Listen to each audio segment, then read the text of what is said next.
Hey everyone. Tonight, I'm going to tell you a true crime story. Gently, you lower your shoulders as the room dims to a deep, velvety blue, the kind of blue that makes the edges of your screen glow like a quiet shoreline at night. Outside your window, a single streetlight blurs in the glass, and something about that halo feels like the start of a memory you didn't know you had. A porch step creaks. A dog barks once, and then thinks better of it. The case we're stepping into has a cool breath to it. Old paper, chilled metal, and the faint citrus of copier toner in a police archive. So before you get cozy, take a moment to like the video and subscribe, but only if you truly enjoy what I do here. And hey, tell me where you're watching from and what time it is for you. I love seeing our little night owl map light up across the world. Now, turn off the lights, switch on a fan for that soft hum, and let's begin tonight's journey together. You lean forward as the town reveals itself. Ashford, the kind that shows up on state maps as a dot with a name that sounds like it should come with a library and a diner that pours coffee like it's a promise. You're here, late, moving down an empty main street in your mind. Neon skates along the windows of a shuttered roller rink. A grocery sign flickers open, like it can't make up its mind. In the cool night, you can smell cut grass, damp asphalt, and a faint, powdery cherry from the gas station's air freshener aisle. That's the stage. The story begins with footsteps on a September night in 1987, when the sound of a closing screen door echoed a second too long. You step through that door and into a split-level house that's all wood paneling and family photos with sunlight trapped inside. A TV mutters from the other room, the evening news smoothed down by the fuzzy edge of an antenna. A young woman named Dana drives home from a late shift at the hospital cafeteria. You feel the plastic ID tag at your collar and the ache in your arches from rubber soles and standing. She's 22, tired, and careful. She has a habit of double knotting her sneakers and turning off the oven twice. You hear the usual car noises, the click of cooling metal, the chirp of a neighbor's sprinkler, and the zip of her purse. It should be a night to come home and exhale. It should be. This is where the strangeness blooms. A porch light that's been unscrewed half a turn. Not enough to look broken, just enough to hesitate. You can almost feel the grooved glass bulb under your fingers, the dust ring where the fixture meets the siding. A detail small enough to vanish in a police report. Unless it isn't small at all. You sense the way these stories tilt on things like that. Half a turn, one missing breath, a 10-second difference that becomes a canyon of years. You move with the investigators later that week across the beige carpet that halos when the flashlight beam glides over it. There's no gore to speak of. The room smells like laundry detergent and headache powder. Drawers look rifled.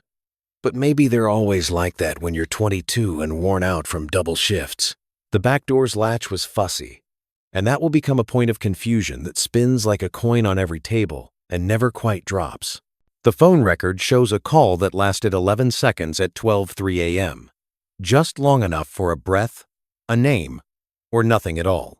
You play it back in your head even though the tape is lost. It's amazing how the nothingness keeps making noise. Here's a thing that grounds you in time. In 1987, DNA typing is barely making its way into American courtrooms. The first U.S. criminal conviction to use DNA evidence will happen that year in Florida, and it will rearrange the way investigators dream about proof. You tuck that in your pocket, a historical pebble with a date carved on it. Meanwhile, in Ashford, the lab work is all fingerprints and hair comparisons and note cards boxed with rubber bands that snap and sting when they're old. Evidence is bagged, labeled, and shelved. People grow up. Parents move away. A town learns to talk around a topic, because that's what towns do when the wound is too public. They build new grocery stores and resurface the roads, and the silence gets paved over like a pothole. You notice the odd detail everyone has ignored for years. A postcard pinned to a corkboard with a pushpin shaped like a ladybug. It's from a roadside museum 3 counties over, The kind of place with a two-headed calf in a jar and a gift shop that sells taffy in antique fonts. The message on the back says, "Wish you were here, but not from whom." The stamp is crooked. The postmark is smudged. Some detective flipped it twice, shrugged, and called it unrelated. But you let your finger rest on that ladybug pin for a breath longer than they did, because you've learned that what's out of place sometimes remembers the right story. You walk, and as you walk, the years turn their pages, without asking you. The files get a new box. Someone's desk changes hands. You can almost hear the squeak of the rolling ladder when a clerk goes up to the top shelf of the evidence room, the way the ladder thumps as it settles. The case drifts into the language of cold, which never means it's harmless, only that time has built a skin over it, thin and bright as ice. You taste the coffee of 2004, the kind that comes with powdered creamer and a plastic stir. That's the year a younger detective named Cole asks to reopen a handful of old cases, and the captain says, "Pick one you can live with." Cole picks Dana's file. You recognize the quiet audacity of that choice, the way some people grab the loudest case, the one with billboards, and Cole chooses the one without a catchy hook, the one that sounds like a sigh. He orders the evidence for retesting because science has caught its breath. You think about how the FBI's combined DNA index system, CODIS, brought together laboratory data in the 90 seconds, and how by the early 2000s it became a chorus loud enough to catch echoes you didn't know were singing. The swabs and the envelope seals and the tape corners, so many places to look for a whisper of a person. There's a partial profile, faint as chalk on whetstone. Not enough to name anyone, not enough to file a warrant, but it exists. It exists. You feel its weight anyway, because fragments can hold you up. Cole makes notes and meets with a state crime lab analyst who speaks in acronyms that buzz like summer cicadas. You sit with them as they talk about probability ratios and alleles, and you're surprised to find it soothing the logic, the math, the clean geometry of it. And then they hit the same wall everyone hits. No match. The profile is a key with no lock. Yet, you hold on to a debate that keeps flickering at the edges of the room, the kind that shows up in conferences and classrooms. How far should we reach into genetic genealogy for answers? Should a cousin's hobby tree become a highway patrol for decades-old secrets? There's no neat answer here. Not tonight. Just a table with coffee rings and a whiteboard with a name in the center, and arrows spidering out to workplace, neighbors, and brother's roommate. You don't choose a side. You sit with the echo of the question, like a church bell that keeps ringing even after it stops. You listen to the town again. In Ashford, rumor is a weather pattern. It sticks in the corners of the diner near the register, where raffle tickets curl. It rides in the school hallway when the lockers slam, and it circles the bleachers like old gum under the seat. There's a version of the story where Dana's boyfriend just left town too quickly. Another is where a nurse from the night shift remembers a man with a Navy cap that said Great Lakes, but she can't place the face.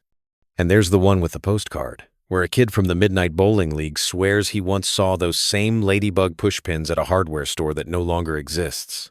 It's always almost something. The almostness chimes like a spoon against a jar. And then you're here. Late winter, 2018. Snow hushes the highway, and your breath peels off your lips like steam. Cole has a new tool on his desk, and a cautious spark in his eyes. Companies have started to allow law enforcement to upload DNA profiles to compare against public genetic data.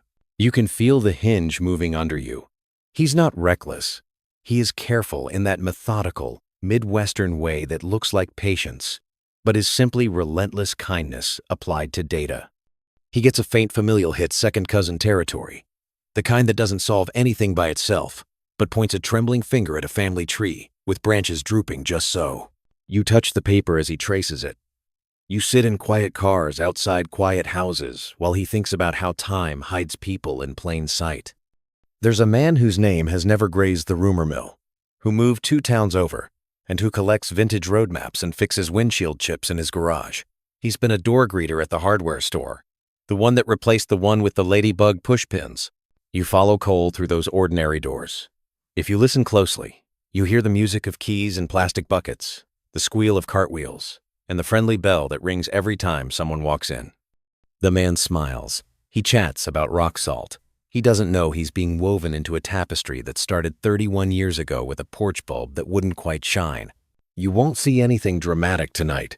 This is slow water wearing down a stone. A coffee cup goes into a trash can. A napkin folds. A straw finds a lid. A surveillance camera blinks, indifferent but awake. The questions follow the man home like an extra shadow, and he doesn't notice that either. You notice because your ears have tuned to the pitch of the nearly said. Before we leave Act 1, you pocket one more historical touchstone so your feet stay on the ground. In 2018, the Golden State Killer is identified through genetic genealogy, a case that stretches back to the 1,970 seconds and flips a switch in how investigators imagine impossible puzzles.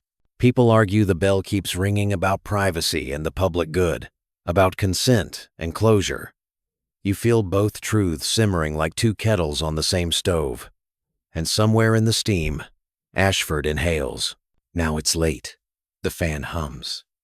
And you're still right here, eyes open to the little things that refuse to be little. A porch bulb, a postcard, a cup tossed into the right bin. You don't know the ending yet, but you're starting to understand its shape. The town, for the first time in years, can feel a draft from a door that might be opening. You take a breath with it, and the night goes a shade quieter, like it's listening too. You're back in the car with Cole, the wipers squeaking a lazy rhythm over salt-dusted glass, the kind of sound that feels like erasing and rewriting at the same time. You keep your voice low, like the interior itself has ears. You're watching an address that has seen more winters than paint jobs. A single-story house with gutter lights. Someone forgot to take down after December. Across the street, a plastic snowman deflates every morning and resurrects each evening as if it knows the choreography of small towns too well. Your breath fogs the window. You draw a circle in it with your fingertip. And there he is, your quiet man with the map collection, crossing his driveway with a bag of trash and a roll of twine. He tugs tight, twice. You don't need to be dramatic. You just need to be present. You taste the lid of a lukewarm drive-through coffee. It's a little papery, a little sweet. The bag of trash meets the curb. An hour later, the city truck's robotic arm lifts, tips, and drums the can. You swallow because you know what this means. Lawful abandonment, a standard maneuver, or whatever euphemism the training manual uses to make the human part feel tidy. You step out, careful with your footprints, shoulders tucked in against wind that smells like exhaust and cold iron. Cole's gloved hands are gentle, reverent almost, as if the black plastic itself carries a story that would rather be told softly. In the lab, fluorescent lights hum like bees in winter. The analyst speaks low and precisely. The cotton swab looks like nothing, like dust's introverted cousin. You hold the space as she moves through her steps: extraction, quantification, amplification, and separation. 4 verbs that could double as instructions for turning memory into evidence. The gel edges glow a pale blue. The printout arrives with peaks like a tiny city skyline that only a handful of people on Earth can read fluently. The partial profile from 2004 looks up at the new data. You wait for the handshake, the click of a seatbelt, and the made-for-TV crescendo. It isn't like TV. It never is. It's statistics. It's likelihood ratios that stack like neat little bricks. The analyst explains the numbers without overselling them. You love her for that. The match is strong across the markers that survived time and temperature and accidents of storage. Not a poster moment, just a careful yes. A careful yes is better than fireworks. You nod, and your heartbeat translates yes into a quiet drum. You're not done. You never are.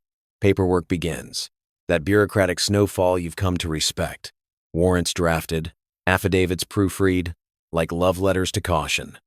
You sit with Cole while he writes the narrative a judge will read, the one that has to be both restrained and convincing, a tightrope over a courtroom floor. You take the reader's hand, porch light, postcard, the nothing call at 12:03, the familial hint, the discarded cup. You thread it all with the compassion of someone who has carried Dana's name through hallways for a long time. You anchor yourself with a historical ridgeline.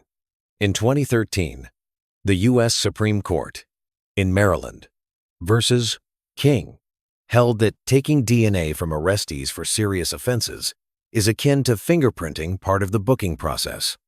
The implication hums through the modern casework rhythm. Identification becomes a biological bookmark. You don't turn that into a slogan. You just let the date sit there, a calibration mark against which you measure every yes that follows. You also let yourself feel the countercurrent, because it's part of the river. Civil liberties scholars keep asking how far the sample jar should reach, how many cousins make a crowd, and how consent migrates once molecules leave a cheek. Tonight, you stand in the honest draft between those doors, and you don't pretend that the wind blows only one way. The community breathes in, sharp and thin. Word doesn't spread, not officially. It pollinates. A teacher whispers to a bus driver. A barista wonders aloud while steam ghosts the cafe windows. An old-timer at the VFW says nothing and wipes his glass for too long. You move through the murmurs without snagging on them. In the grocery aisle, a tower of paper towels leans, and a kid with a red balloon bonks it twice and laughs like laughter can push the past back into the shelf. On the bulletin board, someone posts a flyer about a lost tabby named Maple. Someone else staples a sign-up sheet for the pancake breakfast. Just left of those, a yellowing, "Have you seen me?" still clings with curled corners, Dana's picture now more sepia than color. You touch the page, a photographer once called this town golden hour, and feel how badly everyone still wants a definable edge to their grief. You park near the hardware store as the suspect clocks out. His steps are ordinary. The bell rings. Again that friendly little chime that makes you think of holiday movies and pickup orders of rock salt. He locks the glass door and double-checks without looking, a habit that feels too careful for someone who never learned to check the porch light. He drives a pickup with a dashboard saint scuffed from years of sun. In the passenger footwell, you notice a mess of receipts and a single oddity. A plastic compass glued to the console. The kind of novelty item from a road stop display. It wobbles and never quite points north. You file that. You don't know why it feels important, only that your gut has learned a cautious grammar. He likes the back roads. He takes them like a string of beads, polished smooth over decades of the same routine. You follow without announcing yourself. Your headlights softened. Your breathing even. The radio mutters a station you can't quite place, country oldies or soft rock, something with a harmonica that catches the edges of leafless trees and makes them sound tender.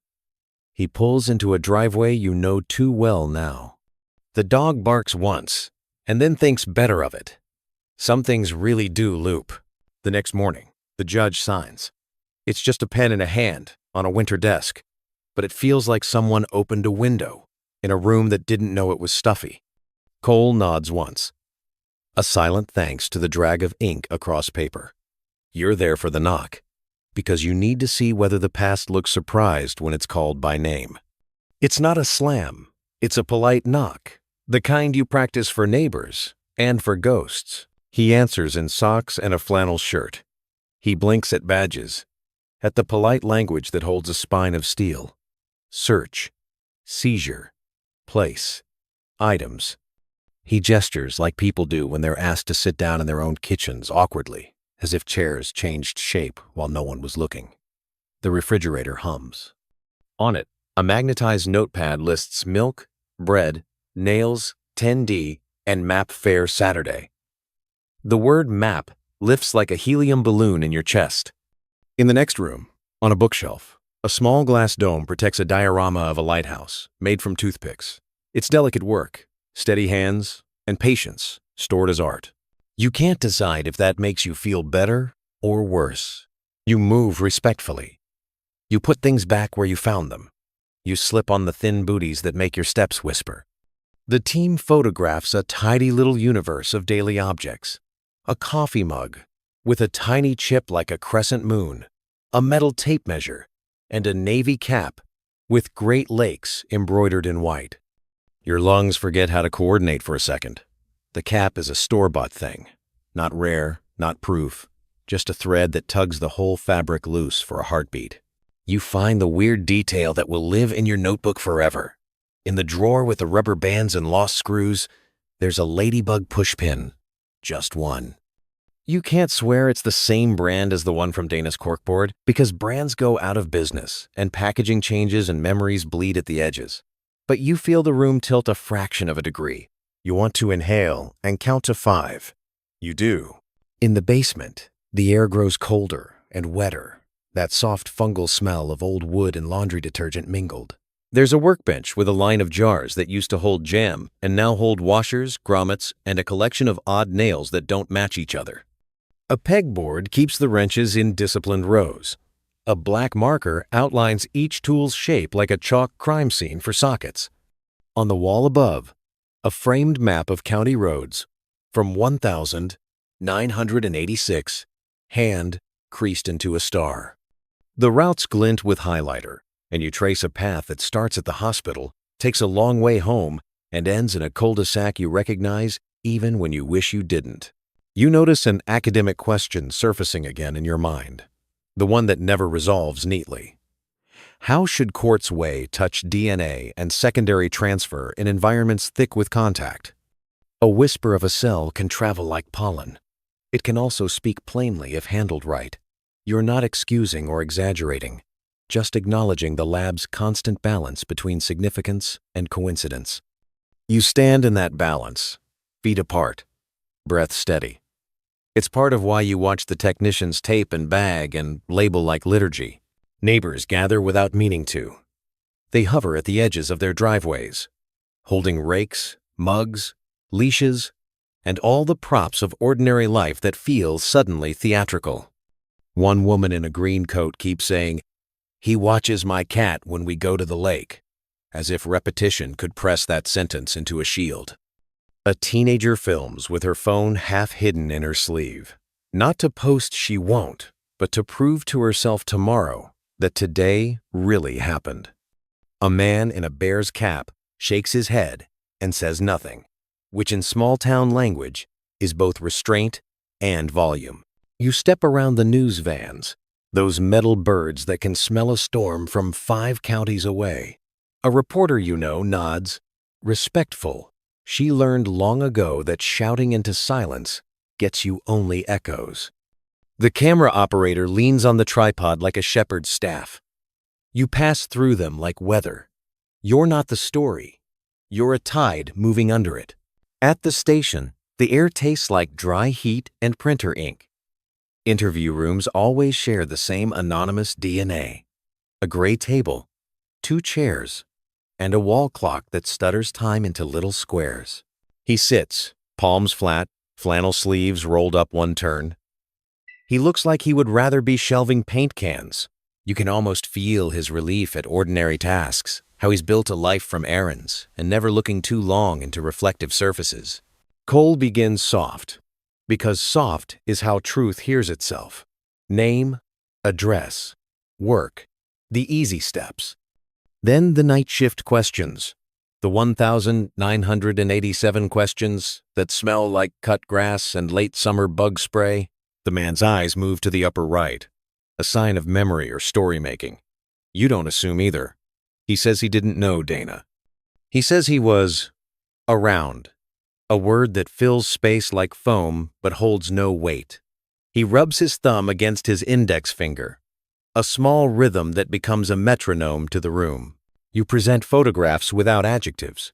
A porch, a corkboard, a cap. He touches the edges of the images, like they might smudge. The lighthouse under glass seems to flicker in your peripheral vision. Maybe it's only your pulse in your eyelid. When the topic turns to DNA, his mouth tightens and then releases, a weather front moving across a face. You keep the tone even. You are air traffic control at midnight, guiding a plane you can't see with a voice you trust. You tell him the lab will speak in numbers, in patient arithmetic. He asks for water. The paper cup creases when he holds it. You watch the rim for a second too long, the way someone watches a horizon. When you step outside, the hall is a cooler blue, the kind of institutional color that thinks it knows how to calm people down. Cole breathes out. Once he's not rattled, he's recalibrating. You both know this isn't the part where anyone falls on the floor and confesses. This is the part where time itself sits in the third chair and sees if it's ready to admit what it's done. You anchor to another stretch of solid ground. In 1999, the FBI's Integrated Automated Fingerprint Identification System, IAFS, went live nationwide, transforming search times and scale. It's not today's tool for this case, but it's part of the tectonic shift that got everyone used to the idea that what we leave behind can reintroduce us years later. You let that history run under your feet like bedrock. It helps you filter the static from the song. A storm rolls in that night. The kind of storm that doesn't brag. It just steadies itself and taps on every surface with gentle, relentless fingers. Rain turns to tiny pellets of ice that cling to porch rails like sugar. In the suspect's neighborhood, lights flick on and off with the grid's hiccups. You sit in your car and listen to the fan motor whisper at the lowest setting, like it knows your show is supposed to soothe even in a scene like this. You tell your viewers what you need to hear. You're okay, you're safe, and you're simply witnessing, not absorbing. When the lab calls the second time, the voice is steady as before. The additional items strengthen the story, not like a gavel, but like a tightening knot. A cotton fiber from the trunk of a car that shouldn't have that story embedded in it. A minute trace. Microscopic. Stubborn on the underside of a latch that was fussy in 1987 and is still fussy in memory. Numbers line up, ratios speak. The analyst never says certainty. Scientists rarely do. She says support. She says strong support. The words weigh more than they sound. You think about the open question academics circle at conferences and in footnotes the public rarely reads. What's the best way to communicate the weight of forensic evidence without turning it into magic or mud? A statistic can be a ladder or a fog. You're grateful tonight for clear rungs, for people who stop to test each one before stepping higher. You keep your balance with them. When the warrant for arrest is finally in Cole's hand, it looks anticlimactic. A few pages, standard language, and a stamped seal that looks almost decorative. You know better. Paper is how a community decides to name what it has been afraid to say. You watch the words probable cause sit there like a doorway with light behind it. You pause at that door because pausing is part of respect. The arrest happens without spectacle. It's morning. The sky is that flat, charitable gray that makes every house look like it belongs. He's on his way to the hardware store, keys in his palm, the little compass on the console pointing nowhere. You can hear your own footsteps in the driveway because the neighborhood is still like a held breath. Cole speaks first, low and practiced. Name, warrant, cuffs, and careful courtesy that has been ironed 100 times. The steel is quick, firm, and not humiliating. Neighbors do what neighbors do. They step out, pretend to water plants, and lift mailboxes they don't intend to open. You bear witness to the moment shock ripples through a town like a power flicker. Nothing has changed, and everything has changed. The surprising part isn't that an arrest can happen after 31 years. It's that it can happen on a Tuesday with garbage bins at the curb, and the mail carrier waving like this is any other day. A dog barks once, and then, once again, thinks better of it. The plastic snowman across the street deflates with a sigh. Right on schedule. At the station, booking clicks into its efficient ballet. The camera flashes, and the photograph it makes will travel everywhere you'd prefer it wouldn't. A clerk types, and you hear the clatter like a chorus of small hammers. Somewhere, a file gets a new tab, a red one.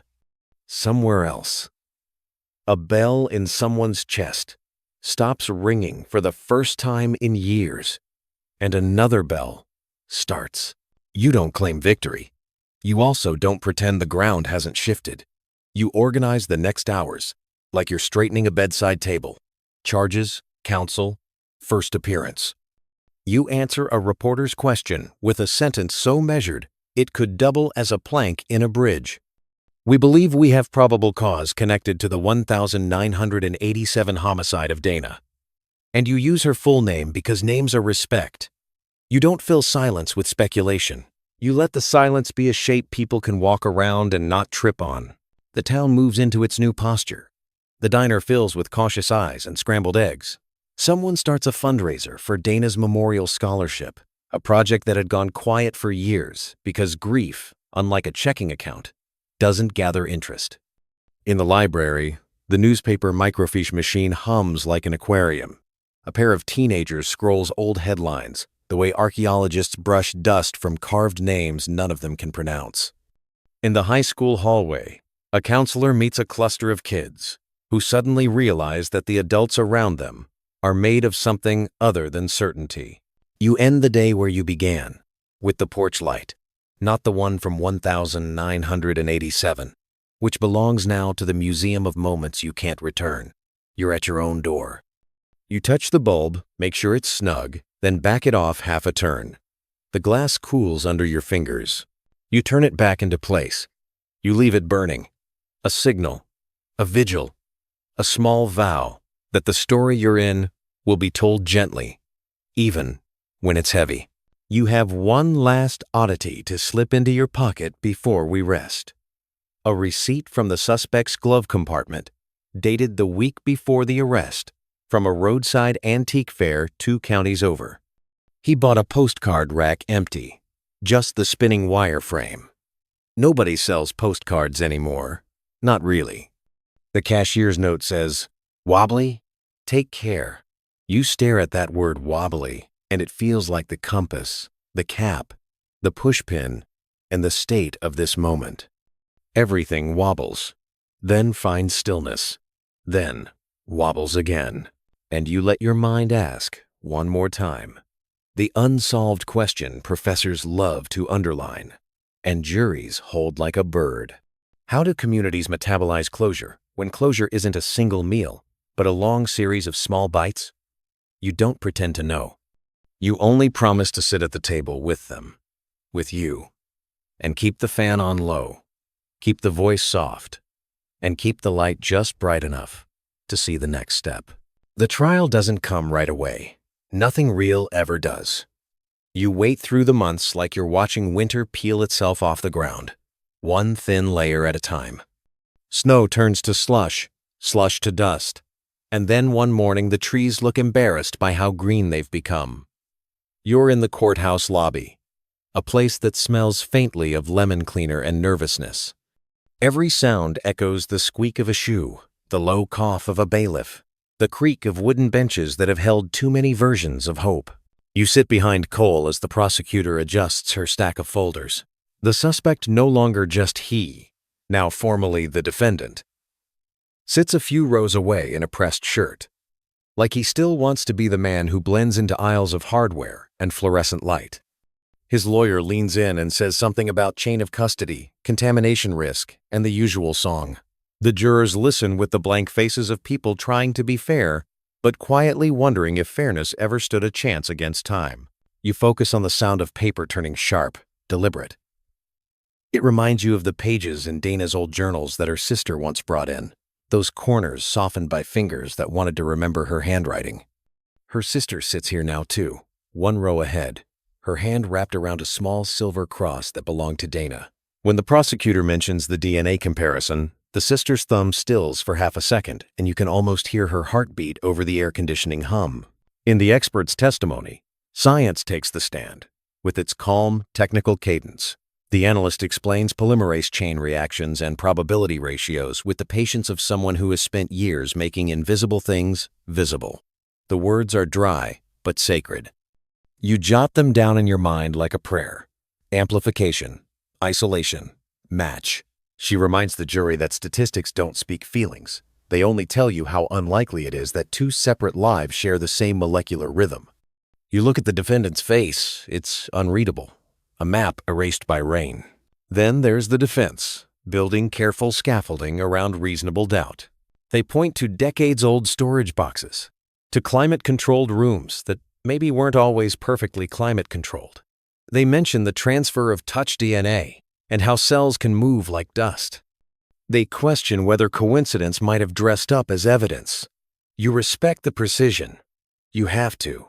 The law demands it, like a ritual that keeps chaos from taking over the altar. Here's the solid ground for this act. In 2019, the Department of Justice issued guidelines for forensic genealogy investigations, limiting how and when public databases could be used for law enforcement searches. A delicate equilibrium, truth on one side, privacy on the other, both flickering like candle flames in crosswinds. You sense that the courtroom itself is built on that same teetering balance. Every question is a tug of that rope. Outside, the town of Ashford watch from their phones, their coffee shops, and their kitchen tables. News updates scroll across screens while dishes soak in the sink. People you've never met call into radio shows, arguing about justice, about forgiveness, about what it means for a small place to be seen again after 31 years of forgetting itself. Some say they always knew something was off about him. Others swear they'll never believe it.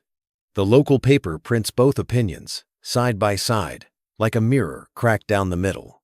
You feel the way grief ages differently from truth. Grief curls inward.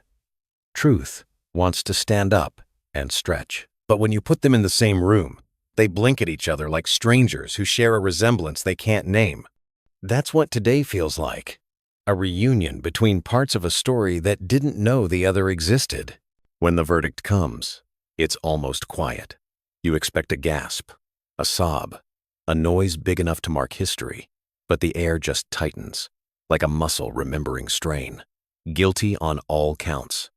The jurors nod once, quickly, the way people do when they just want to breathe again. The sister exhales so deeply that her whole body folds forward. Cole sits perfectly still, pen balanced on his thumb, eyes damp but steady. You realize he's been holding that breath for 3 decades too. Later, you stand in the parking lot. That same soft Midwest sky, hanging low, like a bruise that's learning to heal. The media vans are gone. The snowman is packed away. The hardware store has a help wanted sign taped to the door with uneven Scotch tape. Life is stitching itself back together with threads no one will notice unless they look very, very close. You listen to the airbirds returning, car tires hissing over wet pavement, and it sounds like forgiveness, learning a new accent. You let your mind wander to the postcard, the one that started as a curiosity and became an omen. It's locked in an evidence vault now, but you picture it spinning gently on that empty wire rack, a small paper window into the past. Wish you were here. Maybe it wasn't a taunt. Maybe it was regret, or confusion, or just someone trying to say something without knowing how to say it. You'll never know. That's the thing about stories like this, they end, but they don't stop. Back home, you turn off the TV and leave the fan on low. The sound fills the silence like warm fog. You think about how truth isn't a sharp thing. It's soft, slow, like water soaking through earth. You see Dana in your imagination, not as evidence, not as a headline, but as a person with laughter that still echoes faintly in the corners of memory. You think about her family finally sleeping without listening for a door that never opened. You tell yourself, and your listeners, that justice isn't perfect, but sometimes it's enough to let the night rest. You remind them that every small town has its shadows, and every shadow hides a flicker of light waiting to be named. You ask them to keep their porch bulbs tightened, to watch out for each other, and to remember that stories like this don't just haunt, they teach us to pay attention. And when the night has grown very still, you let your voice drop into that calm rhythm you always save for the end. Maybe someday we'll know the truth. But for now, sleep well. You lie back, feeling the weight of the story fade like mist on the morning lake. The fan hums gently, a soft pulse in the air that steadies your breathing. The world outside has gone quiet, Even the restless leaves have learned to whisper. You picture the streets of Ashford now empty, but not lonely. The porch lights glimmer like small hearts, keeping time with each other. And somewhere, the horizon blushes with a hint of tomorrow. Let yourself breathe slower. Each inhale is a tide rolling in. Each exhale is a wave retreating over sand. You can almost taste the metallic sweetness of rain before it falls. The tension unwinds from your shoulders, from your jaw, and from the corners of your thoughts. The images blur, police tape becomes sunlight through curtains, and file folders turn into the soft fold of bed sheets. Even the voices that once echoed through the courthouse now sound like distant radio static, familiar and harmless. There's nothing left to solve tonight. The story can rest. You can rest. The truth has done what it can do for now. You let the hum of the fan mix with your heartbeat until you can't tell which is which. The air grows thicker, warmer, and slower. You close your eyes and let yourself drift away from courtrooms and cold evidence rooms toward a place where the air smells like cedar and quiet rain. If the story lingers in your mind, let it. Let it settle into the corners, not as fear, but as understanding. Every mystery leaves a little lesson behind. Listen closely, and it will find its way to you in dreams. Maybe someday we'll know the truth. But for now, sleep well.